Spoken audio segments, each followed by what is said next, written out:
దేవుని పరిశుద్ధ నామమును బట్టి వందనాలు. దేవుని పిల్లలైన మీ అందరికీ దేవుని శుభములు కలుగును కాక. ఈ దినము దేవుని వాక్యము పరిశుద్ధ బైబిల్ గ్రంథంలో నుండి ఒక చిన్న మాట మనము నేర్చుకుందాం. ఏషియా గ్రంథము 56వ అధ్యాయము 7వ వచనంలో ఈ విధంగా సెలవీయబడింది. నా ప్రార్థన మందిరములో వారిని ఆనందింప చేసేదను. దేవుని మందిరంలో సంతోషము, సమాధానము, దీవెన, ఆశీర్వాదములు ఉన్నవి.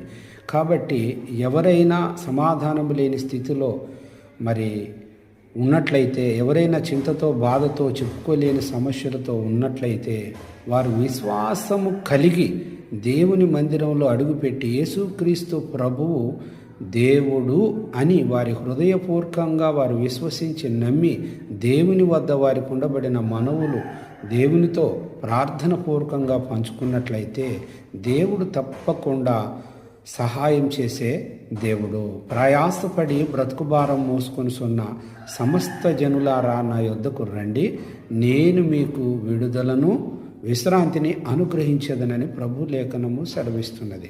కాబట్టి కష్టములో, భాగంలో, ఇరుకులో, సమస్యల్లో, చెప్పుకోలేనటువంటి అనేక విధమైనటువంటి మనకున్న చింత నుండి పరిస్థితుల నుండి దేవుడు మనం విలిపించటానికి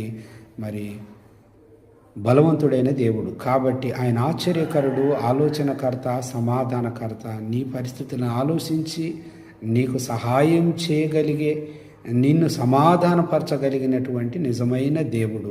కాబట్టి అల్ప విశ్వాసంతో, పరీక్ష పెట్టే హృదయముతో దేవుని మందిరంలో అడుగు పెట్టవద్దు. కానీ ఇష్టముగా, విశ్వాసముగా, నమ్మకముగా దేవుని సన్నిధిలో అడుగుపెట్టి నీ కష్టము ప్రభుతో పంచుకో.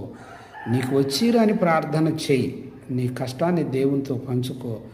దేవుడు నిన్ను విడిపించి సమాధానపరచగలిగినటువంటి దేవుడు కనుక మీకు ఆనందము దేవుడు అందించేవాడిగా ఉన్నాడు.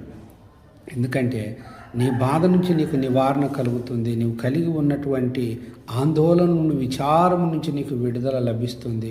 ప్రభు అద్భుతం చేసి నీ హృదయమును తేలికపరిచి, నీ మనసులో ఉండబడిన భారమును దూరపరిచి నిన్ను సమాధానపరచగలిగినటువంటి అద్భుతమైన దేవుడు యేసుక్రీస్తు ప్రభు. కాబట్టి ఇష్టము చేసుకొని విశ్వాసము కలిగి నువ్వు అడుగుపెట్టి చూడు. నువ్వు క్రైస్తవుడు అయినా, క్రైస్తవేతరుడు అయినా, ఎవరు అయినా కావచ్చు. ప్రభు అందరికీ దేవుడు.